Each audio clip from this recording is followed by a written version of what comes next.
પેટા ચૂંટણી છે, પણ અનામતની બેઠકમાં છે. કંઈક તો ઘણી થશે ને કે આદિવાસી અને દલિત સમાજ માટે આ દેશની શાસન વ્યવસ્થામાં, આ દેશના બંધારણમાં અનામતની બેઠકની જોગવાઈ કરવામાં આવી. આ વ્યવસ્થા, આ જોગવાઈ એટલા માટે કરવામાં આવી કે જાતિ વ્યવસ્થાના કારણે છેલ્લા 2-2.5 વર્ષથી ઓબીસી, આદિવાસી, મહિલાઓ અને દલિતો સમાજના એક વંચિત વર્ગને જાણીબુજીને ઇન્ટેન્શનલી હાંસિયામાં ધકેલવામાં આવ્યો. 2-2.5 વર્ષથી જાતિવાદના કારણે એનું ભયંકર ઉત્પીડન અને શોષણ થઈ રહેલું છે. અને એના કારણે એની પીડા, એની વેદના, એની આંખના આંસુ, એના પીઠ પર પડતા છાલાનો અવાજ આ દેશની સંસદ અને પાર્લામેન્ટમાં ગુંજે, એના માટે સાચું જનપ્રતિનિધિ આદિવાસી અને દલિત સમાજનું ઊભું થાય, એના માટે આ દેશની વ્યવસ્થામાં અનામતની બેઠકની જોગવાઈ કરવામાં આવી. વડગામનો ધારાસભ્ય ખરો, અને વડગામનો ધારાસભ્ય હોવાના કારણે વડગામના સર્વ સમાજના લોકોએ મને ચૂંટીને મોકલ્યો. એટલે એ મારી જવાબદારી તો ખરી જ, એમના સુખમાં દુઃખમાં ઊભા રહેવું, એમના પ્રાણ પ્રશ્નોને વાચા આપી, ગુજરાતની વિધાનસભાના મંચ પર વડગામના પ્રશ્નો ઉપાડવા. પણ હું ડીસાથી નથી ચૂંટાયો, હું અમદાવાદના મણિનગર કે ઘાટલોડિયાથી નથી ચૂંટાયો, હું વડગામની અનામત બેઠક પરથી ચૂંટાયો છું. એટલે 17.5 વાર દલિતોનો અવાજ ઉપાડવો પડે અને પડે. એક કર્તવ્ય મને દેશના બંધારણે સોંપ્યું છે. અને દલિતોની વેદનાને મારા વાચા ના આપવી હોય, નો પ્રોબ્લેમ, જનરલ સીટ પરથી લડવું એટલે ખબર પડે. આજે તમારી વચ્ચે માનનીય રમેશભાઈ માટે વોટ માંગવા માટે એટલા માટે આવ્યો છું, એટલા માટે નહીં શક્તિભાઈનો આદેશ છે પ્રદેશ પ્રમુખ તરીકે, એટલા માટે નહીં કે કોંગ્રેસ પાર્ટીનો આદેશ છે. મારા અણુને ખાતરી છે કે આ મર્દનું ફાડ્યું લાકડા તોડ બોલશે. 2 દિવસ પૂર્વે કડીની સભામાં સ્પષ્ટતા કરી હતી કે પુરુષોની અંદર સ્ત્રીઓ કરતા ઊંચા હોવાનો ભાવ બહુ ભરેલો છે તમારા મારા બધામાં. એટલે પુરુષો માટે મર્દ શબ્દ પણ વાપરતો નથી. એટલે મારા આ શબ્દ પ્રયોગની અંદરનો જે ભાવ સમજો. આ એ વ્યક્તિ છે જે અડધી રાતનો હોકારો છે. કડીની વિધાનસભાના કોઈ પણ ગામમાં, કોઈ પણ જગ્યાએ કારણ વગર ટંટો કરશે નહીં. અગાઉના વર્ષોમાં કર્યો નથી, અને ટંટો થયો તો લાકડા એવું કરીને બતાવશે. એટલા માટે એમના પ્રચારમાં તમારી વચ્ચે ઉપસ્થિત છું. માનની લાલજીભાઈએ બહુ જ વિગતવાર અને બહુ અદ્ભુત એમણે વાત કરી. આ દેશની અંદર જે મનુવાદી શાસન હતું એના પાયા હચમચાવવાનું કામ કોઈએ કર્યું તો કોંગ્રેસ પક્ષના નેતૃત્વમાં જે સ્વતંત્રતાનું આંદોલન થયું, એમાં સ્વતંત્રતાના આંદોલનમાં તમામ જ્ઞાતિ અને ધર્મના લોકો હતા, તમામ રંગો હતા, મેઘધનુષ જેવો રંગ હતો, તમામ વિચારધારાના માણસો હતા. અને એ તમામ લોકોની અંદર એક વસ્તુ કોમન હતી કે અસ્પૃશ્યતાની નાબૂદી થવી જોઈએ. ડોક્ટર ભીમરાવ બાબા સાહેબ આંબેડકરે આપણને બંધારણ આપ્યું, દેશની આઝાદી આવી, અને ધીરે ધીરે કરીને 60-70 વર્ષ દરમિયાન આ જાતિ વ્યવસ્થાના પાયા હચમચતા ગયા. થોડી થોડી સમાનતા આવતી ગઈ, અસ્પૃશ્યતાની થોડી ઘણી નાબૂદી થતી ગઈ, દલિતો ખુલીને લખતા થયા, લડતા થયા, બોલતા થયા, આત્મસન્માનની વાત કરતા થયા. અને એના કારણે હું ઘણી સભાઓમાં કહેતો છું કે અમદાવાદના સરસપુર, ગોમતીપુર, બાપુનગરની 40માં વસ્તો છેલ્લામાં છેલ્લો દલિત એ ડોક્ટર બાબા સાહેબ આંબેડકરના બંધારણના કારણે, આ દેશની અનામતની વ્યવસ્થાના કારણે, અને જે અનામતની વ્યવસ્થાની કોંગ્રેસ પાર્ટીએ ટકાવી રાખી એ કોંગ્રેસ પાર્ટીના કારણે ગોમતીપુરની, સરસપુરની 40માં રહેતો મહેસાણાનો ખેત મજૂર જે મિલોમાં, કારખાનામાં કૂટાવા ગયો હતો, એનો દીકરો ઓએનજીસીમાં જે 1.5 લાખનો પગાર લેતો થયો એ બાબા સાહેબના બંધારણના કારણે અને કોંગ્રેસની નીતિના કારણે. પણ જ્યારથી ભારતીય જનતા પાર્ટીનું શાસન આવ્યું છે, નક્કી કરીને બેઠા છે આ દેશના બંધારણે જેટલી પણ ક્રાંતિ કરી એ તમામ શાંતિ ઉપર સિસ્ટમેટિકલી પાણી ફેરવી દો. આદિવાસી, ઓબીસી, બીએનટી, મુસ્લિમ, દલિત, ખેડૂત અને મજદૂરોનો એકડો કાઢી નાખવાનું ષડયંત્ર રચાયું હોય તો નાગપુરમાં આરએસએસ ની ઓફિસમાં રચાયું છે. અને આરએસએસ ના મનુવાદીઓ એ નથી ઈચ્છતા કે કોઈ લાલજી દેસાઈ કે રમેશ ચાવડા કે પ્રવીણભાઈ કે જિગ્નેશભાઈ છાતી ખોલીને દલિતોના, આદિવાસીઓના, લઘુમતીઓના, ડીએનટીના હકના અધિકારની વાત કરે. આજે કિસ્સો તમારી વચ્ચે મૂકવા માંગુ છું. દલિત સમાજની એક દીકરીની ઉપર 11 દિવસ સુધી 8 થી 9 લોકોએ સામૂહિક બળાત્કાર કર્યો. એક ધારા 11 દિવસ સુધી એ દલિત સમાજની દીકરી ઉપર. અને એ બળાત્કારની ઘટનામાં 3 ભારતીય જનતા પાર્ટીના નેતાઓ આરોપી હતા. એ દીકરી લોહી લુહાણ પરિસ્થિતિમાં માંડ પોતાનું જીવન બચાવીને, કદાચ એનું ખૂન થઈ જાય એવા સંજોગોમાં એ પોતાનું જીવન બચાવીને એ સંતરામપુરના પોલીસ સ્ટેશનમાં પહોંચે છે. અને ત્યાંના પોલીસ કર્મીઓ એ ગેંગરેપ, સામૂહિક બળાત્કારની એફઆઈઆર દાખલ કરે છે. પણ જેવી પેલી ભાજપના નેતાઓને ખબર પડી કે અમારી સામે ગેંગરેપનો ગુનો દાખલ થયો, તો ભારતીય જનતા પાર્ટીના સંતરામપુર તાલુકાના એક મહિલા આગેવાનને પોલીસ સ્ટેશન મોકલ્યા. અને તમે નહીં માનો શું થયું. બળાત્કારનો ભોગ બનેલી સંતરામપુરની દલિત દીકરીને ત્યાંથી ઉઠાવી શહેરા લઈ ગયા અને શહેરાના પોલીસ સ્ટેશનમાં બળાત્કારની બીજી એવી ફરિયાદ નોંધાવી જેમાં પેલા 3 ભાજપવાળાના નામ નહોતા. અને જેમાં ભાજપવાળાના 3ના નામ હતા એ એફઆઈઆર અને સ્ટેશન ડાયરીનું પાનું એએસઆઈ ને પીએસઆઈએ સાથે મળીને ફાડી નાખ્યું. ભારતના ઇતિહાસમાં બી કોઈ ઘટના નહીં હોય કે બળાત્કારનો ભોગ બનેલી, સામૂહિક બળાત્કારનો ભોગ બનેલી દલિત સમાજની દીકરીની એફઆઈઆર પોલીસ સ્ટેશનમાં બેઠેલો પીએસઆઈ ને એએસઆઈ ભાજપના નેતાઓને ઇશારે ફાડી નાખે. આ વાત વાલજીભાઈ પટેલ નામના અગ્રણી દલિત કર્મશીલને ખબર પડી, મુદ્દો ઉપાડ્યો, એમણે લડવાનું ચાલુ કર્યું અને એસપીને તપાસ સોંપાઈ. કા એફઆઈઆર ફાડી નાખી. આટલું ગંભીર કૃત્ય તમને જાણીને હેરાની થશે. ભારતીય જનતા પાર્ટીના શાસનમાં દલિત બહેનો, માતાઓની આબરૂની શું કિંમત છે. અને શક્તિભાઈ મિત્રો, એસપી સચિન બાદશાહ એ માણસે ફક્ત 2 ઇન્ક્રીમેન્ટ રોક્યા અને 3000 નો દંડ કરી પીએસઆઈ ને એસી ને છોડી મૂક્યા. તમે કલ્પના કરો. મતલબ કે ગુજરાતમાં ભાજપના શાસનમાં દલિત સમાજની દીકરી સામૂહિક બળાત્કારનો ભોગ બન્યો હોય અને છતાં જો પોલીસ વાળા એફઆઈઆર ફાડી નાખે, પોલીસ સ્ટેશન ડાયરીનું પાનું ફાડી નાખે, તો એની સજા પોલીસ વાળાને કેટલી મળશે? ખાલી 3000 રૂપિયાનો દંડ. છે હજી કોઈ ભાજપને મોટ આપવા વાળો? જાગો. તમારું સત્યાનાશ કરવા માટે આરએસએસ ના ભાજપ વાળા બેઠા છે. અમને દેશનું બંધારણ નથી જોઈતું, અમને મનુનું શાસન જોઈએ છે. અને આ લોકો લખી ચૂક્યા છે કે ડોક્ટર બાબા સાહેબ આંબેડકરના બંધારણને દરિયામાં ફેંકી દો. આવું લખ્યું છે. એવું લખ્યું છે ડોક્ટર બાબા સાહેબ આંબેડકરના બંધારણના બદલે મનુસ્મૃતિને લાગુ કરો, એવું લખ્યું છે.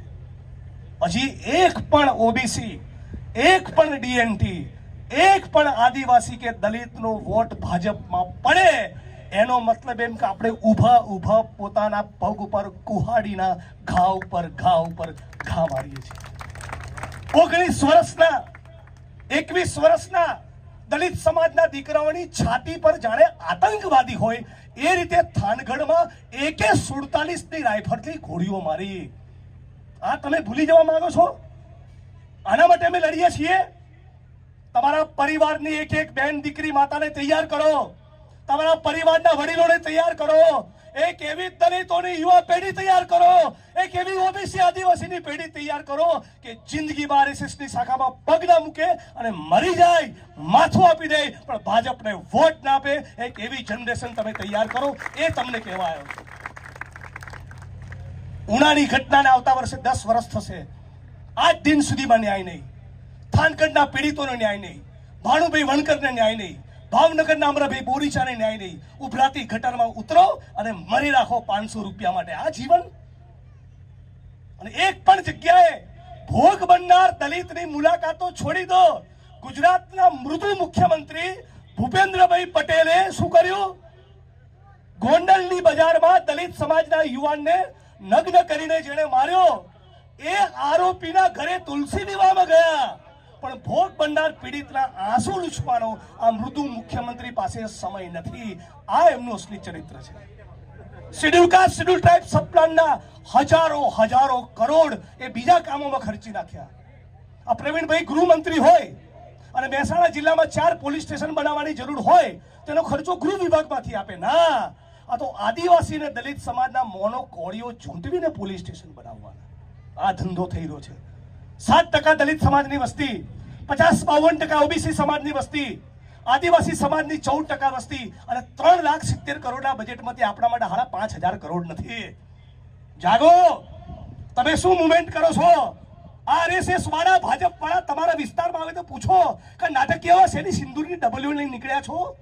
ચોરના દીકરાઓ છે ને નાટક કરો છો? એમને પૂછો.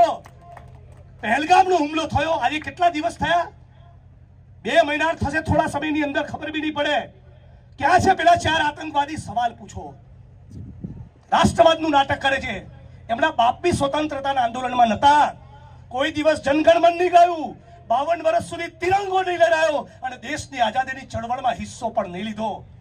આ લોકો એ ગાંધી અને સરદાર જોડે નહોતા, ફૂલે પેરિયાર અને આંબેડકરની જોડે નહોતા, ભગતસિંહ સુખદેવને રાજગુરુની જોડે નહોતા અને સુભાષચંદ્ર બોઝજીની જોડે પણ નહોતા. તો ક્યાં હતા? અંગ્રેજોના તલવા ચાટતા હતા આ લોકો. આમ કહો, કડીની બજારમાં કહો કે હું બેઠો છું, ખુલ્લેઆમ કહો. ડરો નહીં. રાહુલ ગાંધીનો શું નારો છે? ડરો મત. કોઈના બાપથી ડરવાનું નહીં. ये धरती अपने आप की नहीं, किसी के बाप की है. કોણ છે દેશનો ઓબીસી? કોણ છે દેશનો મુસ્લિમ, ડીએનટી, આદિવાસી, દલિત, જનરલ સમાજના ગરીબ માણસો કોણ છે? એ લોકો જેના પરસેવાથી તમારી પાછળ જેના બિલ્ડિંગ બની, એ લોકો છે જેણે ગુજરાતની વિધાનસભાનું મકાન બનાવ્યું, એ લોકો જે ઉભરાતી ગટરમાં ઉતરે છે, એ લોકો જે ટોના ભઠ્ઠામાં છે, એ લોકો જે કન્સ્ટ્રક્શનની સાઇટમાં છે, એ લોકો જે કેમિકલની ફેક્ટરી. રાષ્ટ્રના નિર્માતા આપણે છીએ, રાષ્ટ્ર નિર્માણ કરનારા આપણે છીએ, ભારત ભૂમિમાં પરસેવો પાડનારા આપણે છીએ. અને આપણને કોઈ તું કહી જાય. અને એટલા માટે રમેશભાઈ જેવા નેતાની જરૂર છે જે તમારી સાથે તાકાતથી ઉભા રહે, મુઠ્ઠી તાણીને ઉભા રહે. પોલીસ સ્ટેશનમાં ખોંખારો ખાઈને કહી દે ડીવાયએસપીને, એ ચાલ ગુનો દાખલ કર. એ એમની તાકાતના ત્રેવડ છે. આજે સાથીઓ, ગુજરાતમાં અને દેશમાં ઓબીસી, આદિવાસી, દલિત સમાજની ઉપર એક પ્રકારનો સિસ્ટમેટિક હુમલો છે. હું ઘણી સભામાં કહેતો હોઉં છું, અહીંયા પણ કહું, આ વાક્ય યાદ રાખજો. આ દેશના તમામ સંસાધનો એ મોટા ભાગે આરએસએસ અને ભાજપની વિચારધારામાં માનતા 10-15% લોકોના કબજામાં છે. આપણે શું કરવાનું? ખાલી દાળિયું. શહેરમાં હોઈએ તો ચાલ્યું અને ઝૂંપડપટ્ટીમાં ખેતમજૂરી કરવાની, સિક્યુરિટી ગાર્ડ તરીકે કચરા પોતા કરવા જવાના મંગલાવાળાના ત્યાં. શેના માટે? દેશ આઝાદ થઈ ગયો, સ્વતંત્રતા મળી ગઈ, લોકતંત્ર છે, સંવિધાન લાગુ થઈ ગયું. કાળી મજૂરી કરીને પરસેવાથી પેદા કરી તો ફર્સ્ટ ક્લાસ શિક્ષણ અને આરોગ્ય આપણને પણ મળવું જોઈએ. અને કોઈ આપે તો ઉપકાર નથી કરતા. ડોક્ટર બાબા સાહેબ આંબેડકરના બંધારણની દેન છે, 17.5 વાર આપવું પડે. મને શક્તિભાઈ એમની સ્પીચમાં વાત યાદ કરાઈ. સાથળીમાં જમીનો મળતી, કેટલી જમીન મળી? ગુજરાત હાઈકોર્ટમાં મેં પિટિશન દાખલ કરી, એના જવાબમાં ભાજપની સરકારનું એફિડેવિટ છે કે આખા કોંગ્રેસના શાસનમાં 1.5 લાખ એકર, 3 લાખ 3.5 લાખ વીઘા જમીન એ ઓબીસી, આદિવાસી, દલિત સમાજને મળી. આ કઈ જમીન? ટોચ મર્યાદાના કાયદાની સરકારી પડતર જમીન તો ગણતો નથી. ભૂદાનમાં વિનોબા ભાવે હાથ જોડીને ભૂમિહીનોને અપાઈ, એ પણ અલગ. અને સરદાર વલ્લભભાઈ પટેલને યાદ કરું અને નીતિનભાઈને કહું, યાદ છે તમને નીતિન કાકા? ઉચ્છંગરાય ઢેબર જ્યારે સૌરાષ્ટ્રના મુખ્યમંત્રી હતા ત્યારે પટેલ સમાજને 12 લાખ એકર, 25 લાખ વીઘા જમીન ફાળવી છે. આ ઇન્ડિયન નેશનલ કોંગ્રેસનું યોગદાન છે તમારા માટે. અને આ સભામાંથી કહું છું, આ મંચ વતી કાઓ નીતિનભાઈ, તારીખ અને સમય નક્કી કરીએ. મારા પપ્પા સભામાં બેઠા છે, મારા બાપની સોગંદ અને ડોક્ટર ભીમરાવ બાબા સાહેબ આંબેડકરની સોગંદ નક્કી કરો તારીખ અને સમય. હાથમાં ડબલું લઈને મોદીના નામ ઉપર કૂચડો મારવા પેલા સ્ટેડિયમ ઉપર ના આવું તો મારું નામ બી જિગ્નેશ મેવાણી. અને એ પણ કહું કે તાકાત નથી કે કોઈ સ્ટેડિયમ ઉપર ડોક્ટર ભીમરાવ બાબા સાહેબ આંબેડકરનું નામ હોય તો કોઈના બાપની તાકાત નથી વિચાર પણ કરે નામ ભૂસવાની. ફાડીને ખાઈ જાય દલિતો. તમે તમારું કેમ જમીર મરી ગયું છે નીતિનભાઈ? તમને પૂછવા માંગુ છું. અમારા હતા સરદાર વલ્લભભાઈ પટેલ અને કાયમ માટે અમારા રહેશે. બોલો ને, એક શબ્દ તો બોલો. મગનું નામ મરી તો પાડો. કેમ બકરી ડબ્બામાં આવી ગઈ છે? હે, કેમ બકરી ડબ્બામાં આવી ગઈ છે? કોને નરેન્દ્ર મોદીનું નામ ઉતારીને સરદાર વલ્લભભાઈ પટેલનું નામ લખાવવા જવું જોઈએ? હું પેલો આવીશ. અમે 5, 2, 3, 4 રાજ્યોમાં એફઆઈઆર છે એક નવી, બીજું શું વળી?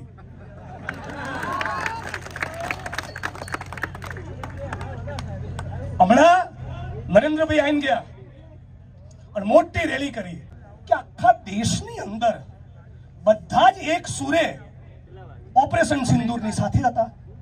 ગુજરાતના નાગરિકો, દરેક રાજ્યના નાગરિકો, દરેક રાજકીય પક્ષ, રાહુલ ગાંધી, શક્તિભાઈ, રમેશ ચાવડા, તમે, હું, બધા વીરતા બતાવી જવાનોએ, પરાક્રમ કર્યું જવાનોએ, શહાદત આપવાની તૈયારી આપણા જવાનોની, અને ક્રેડિટ લેવા દોડ્યા નરેન્દ્રભાઈ. આવો દુનિયામાં ક્યાંય નેતા જોયો? બલિદાન, ત્યાગ, તપસ્યા, પરાક્રમ, વીરતા, શૌર્ય, સેનાનું અને ક્રેડિટ લેના આ દોડે છે. અને પાછો શું કહે છે? આ ડોક્ટર સાહેબ બેઠા છે, પ્રેક્ટિસિંગ ડોક્ટર, પેલા પીએચડી વાળાની ટીકડી આપે, ઇન્જેક્શન આપે એવા ડોક્ટર. પેલી રગોમાં સિંદૂર, એટલે ચાહે સિંદૂર હોય, શું હોય રગોમાં? શું હોય? લોહી હોય. લોહીમાં રક્ત કણો હોય ને શ્વેત કણો હોય ને પ્લેટલેટ્સ હોય, એવું જ હોય ને સાહેબ. આ શું કહે છે? मेरी रगों में सिंदूर है, छाती 56 इंच की है, घुटने टेक दिए अमेरिका के सामने, हवा निकल गई फूस. આપો જવાબ. કડીના મંચ પરથી પૂછું છું, કડીના સર્વ સમાજના લોકો વતી, સમગ્ર ભારત વતી પૂછું છું, કઈ તારીખે આતંકવાદીને પકડીને તમે લાવવાના એનો ખુલાસો કરો. હમણાં તમે કલ્પના કરો કે યુપીએની સરકાર હોત કે અન્ય કોઈ રાજકીય પક્ષની સરકાર હોત, કેટલા કૂદકા મારતા હોત? ઉત્તર ગુજરાતની ભાષામાં કોઈ કેટલો ફાટવા કરતા હોત? જપ લે. હવે આપણે સવાલ પૂછવાનો છે. આરએસએસ ને ભાજપ વાળા મોહલ્લામાં આવે ને તેમને પકડો, ઉભા રહો, સિંદૂર બિંદુર ગાલી દે સાઈડમાં. પહેલા તું જવાબ આપ, આતંકવાદીઓ ક્યારે પકડાવાના?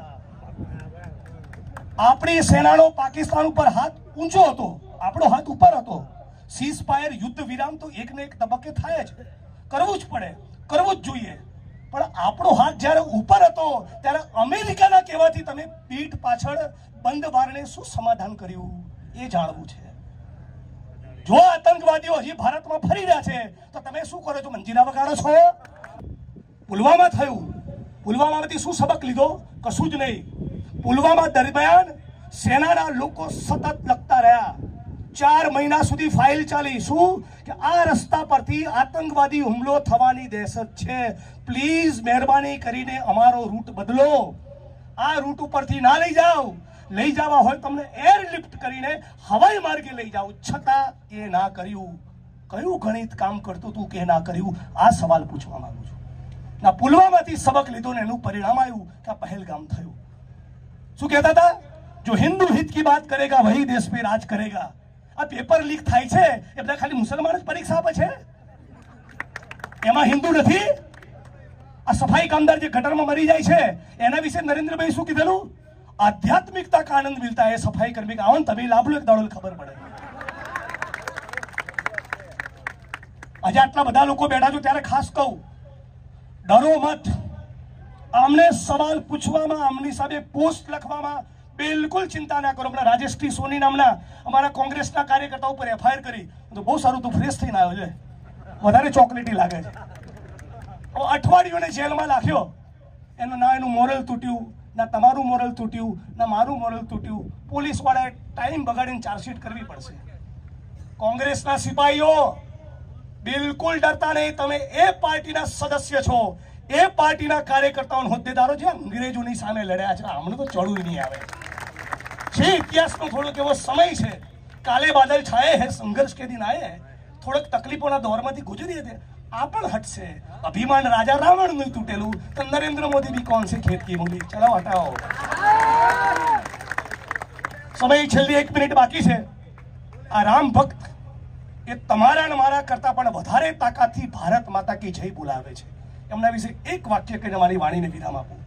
આ એટલા બધા ચરિત્રવાન છે આ રામના ભક્તો, ભાજપ વાળા, એ તાકાતથી ભારત માતા કી જય બોલાવે છે ને જાહેરમાં સ્ત્રીઓની છાતીમાં ડપલા કરતા પકડાયા હમણાં. આ નાલાયકો, સંસ્કાર વગરના, આ કો એમને તમારા શાસનમાં બિલ્કિસ બાનુના બળાત્કારીઓને જેલમાંથી છોડીને લાડવા ખવડાયા સંસ્કાર વગરના. તમારા શાસનમાં મણિપુરમાં સ્ત્રીઓને નગ્ન કરીને ફેરવી સંસ્કાર વગરના.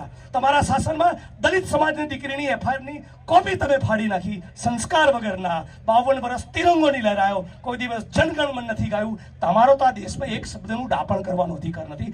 આવું બોલતા થાવ. બહુ ડરાઈને નાખે છે. બિલકુલ ડર તો કાઢી જ નાખો. બે ભાઈ, ક્રાંતિ કરવાનો સમય છે. એફઆઈઆર દાખલ થશે, દંડો પડશે, થોડા દિવસ હેરાન થવું પડશે, તો જગતમાં કંઈક બદલાશે.